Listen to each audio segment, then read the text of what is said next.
everybody. Welcome to Behind the Scenes. And today is a really exciting day for us because we have Besty Jewell on. Besty is the host of High School Hamster Wheel. And Steph and I have been on her podcast, and she's been on our podcast. And we just wanted to bring her on as a guest today. So thanks so much for being available and being here with us. Thanks for having me. This is a real treat on a Monday morning. I appreciate it. Yeah, for us, especially for us. Okay, so our topic today is, it's hard to get away from the fact that the holidays are around the corner. It's like, when does the whole season actually start? I guess like it goes from like before Thanksgiving all the way through the end of New Year's. And it just feels like we are bombarded with messages of how to make this the most fun. So my Thanksgiving started with a new tradition. We always have Thanksgiving with the same family. And this year we had a small lunch with a small gathering, and each had our own Thanksgiving meal. So that was like, wow, traditions can be broken and new ones can be started. And then, as this friend says, I keep track of patterns and she doesn't. And we have done New Year's with them forever. And every year she says, oh, right, we usually do New Year's together, don't we? And this year she just became a grandma for the second time, and her family is going away to the newest baby for New Year's. So she's like, so I guess we're not doing it this year. So for us, this is a year of, last year was no tradition, and this year is all new tradition. And as I told my friend, she could get booted out of her slot if she keeps doing January somewhere else. So we're going to hear what everybody else has to say. We don't celebrate Christmas. We just got done with Hanukkah, which is not a big deal in our house. So I'm looking forward to hearing all the exciting ways that people are going to revel in the upcoming holidays. And we'll start with Kamira. Good morning. So I get cornier each year. I think it's on purpose. When you have young kids, the magic of the season is enough. That provides all the energy you need, etc. The older they get, the more I need to infuse magic. So I just get cornier and cornier. Things that other people do with little kids, I force on mine as they get older. Like I just started the matching family pajamas that I give to everyone Christmas Eve, and they just grow. And I'm like, you will come down Christmas morning in these. And so we do things like that. But we're at our best. Our traditions are at their best when we usually decorate for Christmas, Thanksgiving weekend.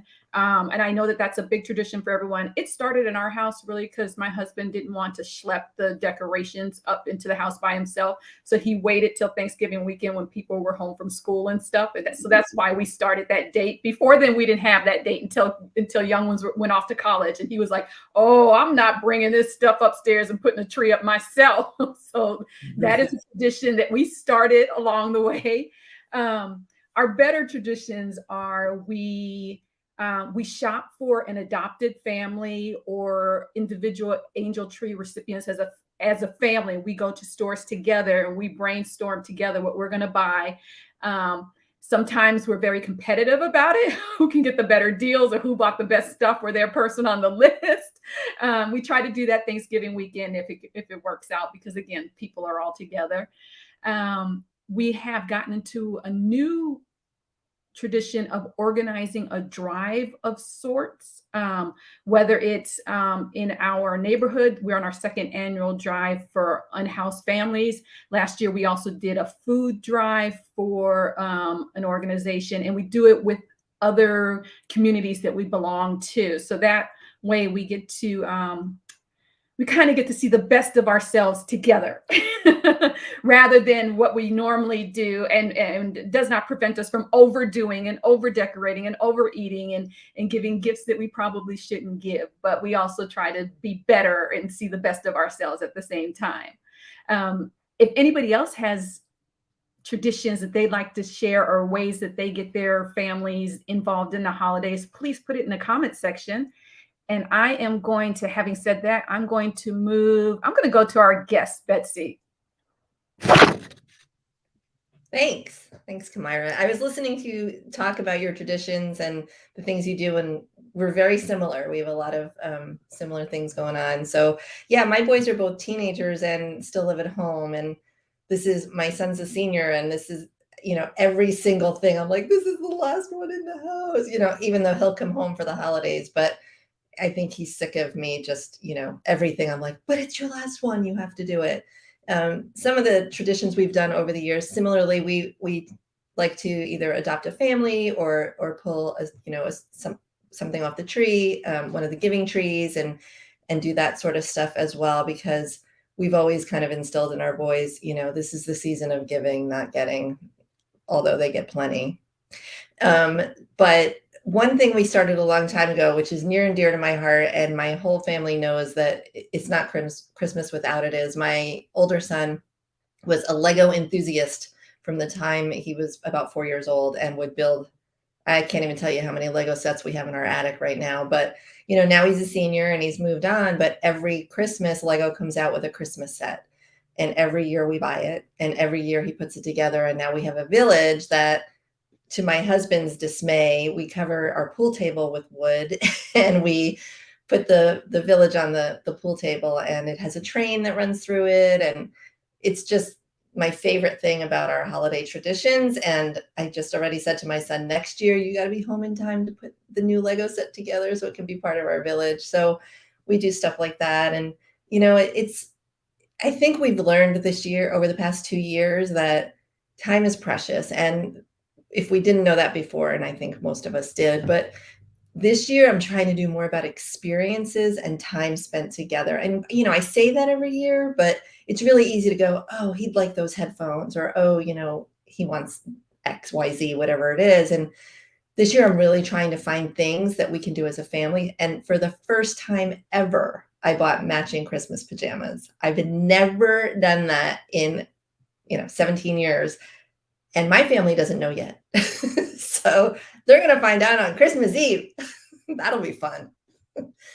Okay, enough for me. Don't tell them you were a guest on our show, because they might watch and then they'll be ready to say, no way, I'm not doing it.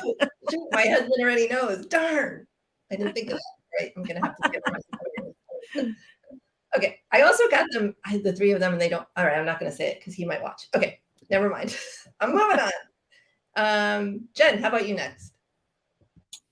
Thanks, Betsy.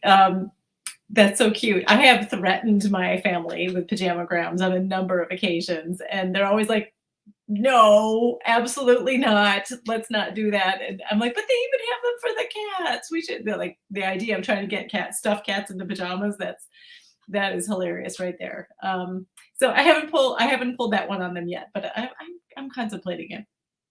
I have one Christmas tradition that I've been trying to break up with for years, and I just can't seem to get out of it. And it's the Christmas stockings. It's like, you do all the shopping and the wrapping and the baking and the whatever, and then it's like the one last thing that I'm just exhausted by is having to come up with all the little tchotchkes that go in the stockings. And last year, I purposefully did not put them up when we decorated. And I thought I had gotten away with it. And like 3 days before Christmas, one of the kids said, Mom, you're about to put up the stockings. And she brought them up and hung them on the mantle. I was like, oh, no, I have to fill them. So I would love to hear some ideas from other people on what they put in the Christmas stockings. I feel like I just go to Walgreens. And I'm like, I'm going to get these. And then do you have to wrap them? I'm kind of over it. So every year I say I am not going to do the stockings, and then I do them. Jessica, you have help for me, please. Do you have any leftover Halloween candy? I do. Okay, this brings me to one of the reasons why I don't want to do the stockings, is because I have one child who is a candy hoarder. She still has, I think, from 3 Christmases ago, whatever, Christmas candy I put in there, and I found it under her bed. I was like, were you ever going to eat this? It doesn't get better. It's not a fine wine. It gets nasty. So it feels like a lot of effort and not a lot of reward. And yet if I don't do it, they notice I didn't do it. And nobody fills Mom's stocking. Can I get an amen on that? Anybody else? Can you give me a hands up if nobody ever gets anything in your stocking? Yeah. So that's Jen, every Christmas morning, I empty my stocking going, like, oh, it's flat. Must be up there somewhere. Nothing in there. Oh, yeah, it's still flat. I think they've learned by now, but and it became a joke. So why would they change, right? Exactly, right? It's a tradition that mom's stocking must remain flat. So here's a nice tradition to balance that my kvetching about the stockings. I know I'm mixing my cultural metaphors here. The last couple of years because there hasn't been a lot to do, like we couldn't go to a concert, we couldn't go out to do things. We drove around looking at other people's Christmas lights or holiday lights, and it was so fun because I think because of the pandemic, there was like literally nothing else to do, and people got really creative. Some of them have the lights that are coordinated with, like they have a sign saying tune in to this radio station for the music that goes with the lights. I love when people do that because I'm not quite that crazy. I'm willing to drive around and find you're crazy though. So if you're going to put up a really great light display near me, please let me know. I'm going to go look for it. And that was some forced family fun that we did that actually ended up being really fun. Like we took some cocoa in the car with us and it didn't cost anything. It was really fun. Okay, Mindy, let's hear what you got. Thanks, Jen. Well, I love Christmas, so I got no complaints about stockings and decorations. One thing is my kids are older, and as our boys got older, one of the traditions, I think that's the thing, right? Traditions change as your family and kids get older. We started 6, 7, maybe 10 years ago, a family Christmas party where we invited our friends, our kids' friends, families, and it was just an open house a day or two before Christmas, usually the 23rd. And it became we loved it. And it was a chance as the kids went to college, they would come back, their friends would come back. Next thing I was getting, texts from, is it okay if I bring my girlfriend or my boy, from friends of friends? So it just blossomed and it was sort of just a whole evening, come, go, stay for 5 hours. It didn't matter. So the whole COVID thing and the fact that we moved has kind of put a damper on that, but truly love that tradition. And I actually said to my boys, we're going to start it up again as we're here and we're meeting new people. Next year, we're going to start it up again. So that's one of my favorite. The other thing that Kamaya, very similar to what you did. We always see the angel tree at Christmas, where we buy a family gift. And then we started a couple of years ago, all 5 of us, and the boys would throw in, I have all boys, throw in their section, similar to who was mentioning competition with things. Kamira, was that you? Because we did for the food bank here. And so everyone went there. We all went to the store at the same time. Everyone went the same way. And of course, with boys, competition about what they got and how much they could get for their $50 or $25 or whatever it was. And then we all took it to the food bank. And I just love that too. And that's something they've gotten to love. So, we do the fun and then we do the giving. And I think that's really the combination. And, I think they enjoy both of them equal. So, but this is my favorite month. So I'm looking forward to it. I came in late because I messed up my time. Eka? Jessica? Eka? Okay, Eka. Good morning. Thanks, Mindy. Well, as you guys, not Kamira, but many of you have been to my house at Christmas, and my kids call it Christmas on steroids at my house. So last year I didn't decorate as much because I was feeling a little blah because of COVID. And my girls were really upset. They really wanted, all 14 trees and I just didn't have it in me. So I think I only put up 8 last year. So this year I'm back full strength. But one of the Christmas traditions we did. What? Can I ask a question really quick? Did you just say 14 trees? Yeah, around 14. Yeah. Yeah, Betsy. It's like I told you, it's Christmas on steroids over here.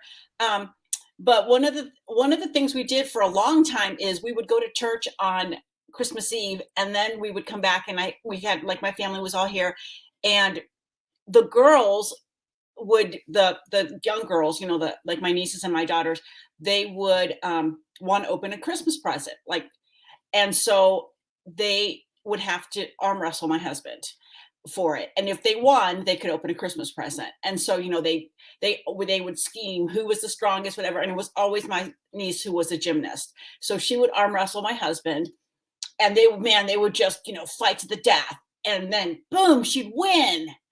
And so then she'd win, and we had strategically placed presents that they were allowed to have that, that were like early Christmas presents. And then they got each open one present. And, I'd be like, wait, let me see. And I'd have one. And then we would open one Christmas present. So they did that for years until they finally figured out that, my husband was letting her win. Duh. But they didn't know. They'd always like cheer her, go Camille, come on. You can be dad, so that was a huge family tradition for years. The other thing is we have these food that we always have to eat. And last year, or a couple of years, I've tried to change it up, and everybody flips out. Like I have a Christmas strata we always have on Christmas Day, and the girls make it beforehand, whatever. And I try to do this like thing in like this big baguette with other kind, and they were like, no. So we have to eat like the exact same things on Christmas Eve, on Christmas Day. And I'm fine with it because it's fine, but it's just so funny because there's some traditions that I'm fine changing, and my family just doesn't want to change them. It's just become like this ingrained thing in their lives. And one of the things we also do is my husband's company does Toys for Tots, and they donate bikes. I don't think they're going to be able to do it because they can't get bikes this year. And normally then we would go and we would assemble the bikes. But they can't get bikes this year at all. There's no bikes available. So I don't know what we're going to do instead. So those are our family Christmas traditions or holiday. And so I'm going to send it down to Jessica. Hello. So those stereotypes about the Jews that go and get Chinese food every Christmas? That's my family. We're upholding that stereotype. It's just it's fun. It's just kind of we've made a thing out of it. Every Christmas we'll go and get Chinese food because again we don't celebrate Christmas really. We and sometimes Hanukkah will fall around that time. I think usually we'll actually because again nobody comes in for Christmas or anything, so it's on Thanksgiving that we'll do our little Hanukkah gift exchange. Usually like maybe the Friday after Thanksgiving or, just when everybody's there at the same time, we'll, do like a little gift card, like in a bag, everyone picks out one and then you can start trading them like their Pokemon cards. But yeah, we've recently become friends with some Christian families that will invite us over for little Christmas get-togethers, and those have been fun. Or now that I'm living on my own and I have a roommate who celebrates Christmas, I'm not quite in the Christmas spirit, but I helped decorate the tree for the first time, so that was neat. So I'm sure living out of my parents' house, I'm going to start getting new traditions, I guess, of my own, but. I'm still planning on heading home for Chinese food around Christmas, and I don't know. I look forward to it. It's a fun time. Okay, I love the holiday season. I just look at everyone's smiles as they're talking about it. It's just so much fun. I love seeing all the decorations, and just in terms of tomorrow I am doing Tuesdays with Kamira, and Kamira is doing it on Thursday. We're swapping. And also mine tomorrow is at 10 o'clock instead of the typical usual 10:30. But I want to tell everybody, the topic is something that no one wants to talk about. So I'm putting out there that if you are uncomfortable talking about sex with your kids and porn with your kids, come on to this one because we are going to help. I'm getting the help too. Like it is, whenever it comes up, I'm always so nervous about the interview. I get red in the face. But I think the important part to remember is who should be teaching our kids about this. If it's not us, they're getting it elsewhere. And if we're not talking to them about sex and relationships, they are going to porn and getting a false sense of what those things look like. So I'm going to be interviewing Sari Cooper. She's fantastic. And I encourage anybody who's going, no way am I signing on there, to rethink that and say, it's precisely for me. It's precisely for the people who aren't comfortable with it. So join tomorrow at 10 o'clock on our Facebook Live or YouTube Live, or it's on LinkedIn also. Anybody else have anything that they didn't get out there? Let's do a lightning round of what's the one tradition food-wise that you're going to be doing that your kids would really resent if you didn't do it. And so Mindy's going to start. Oh, got it. Making Christmas cookies. Doesn't matter how old they are. Making Christmas cookies and eating the dough. No email, please. We know it's bad for you. We continue to eat the dough. Jen. In my husband's family, it's Polish sausage, and you can have it either Christmas Eve or Christmas Day, and it has to simmer in beer and be very nice and tender, and it's terribly bad for you, but it is delicious. Betsy. So when my firstborn was an infant, my grandmother, who's passed, was teaching me how to make her homemade pizza. And I mean homemade, like crush the tomatoes by hand, make the dough from scratch, the whole thing. And I got pulled out to feed the baby, and my husband was shoved into the kitchen, and he learned how to make Grandma Tess's homemade pizza pie. And he makes it every Christmas Day. And I can't imagine Christmas without it. Oh, Jess. So what's the point of Chinese food if you don't get egg drop soup? It's always, we'll always try something new, but egg drop soup has to come with it. I guess I'll go up to Kamara. We have two things going back to my Jamaican heritage. So we have black cake, which is like a rum. It's like a combination of a rum and figgy pudding. And we have sorrel, which you can have spiked or not. All the Jamaicans out there are saying, what do you mean not spiked? But we do have not spiked version. So the sorrel drink and the black cake. Down to Eka. Every Christmas Eve, we have my mother's fish soup. I've been making it forever. And every year, everyone says it's like the best one ever. We've been making it for years and years and years. And I actually have the recipe when she was alive. She would make it for us. She'd come at Christmas. And one year I decided that I really need to learn how to make it. And I wrote it down. And because you guys who know me know I'm a historian, I always have to write the date next to it. And so the recipe that I wrote with her is dated 1990. So I've been making that soup on my own since then. And every Christmas Eve we have it. Sue, I think you're the only one left.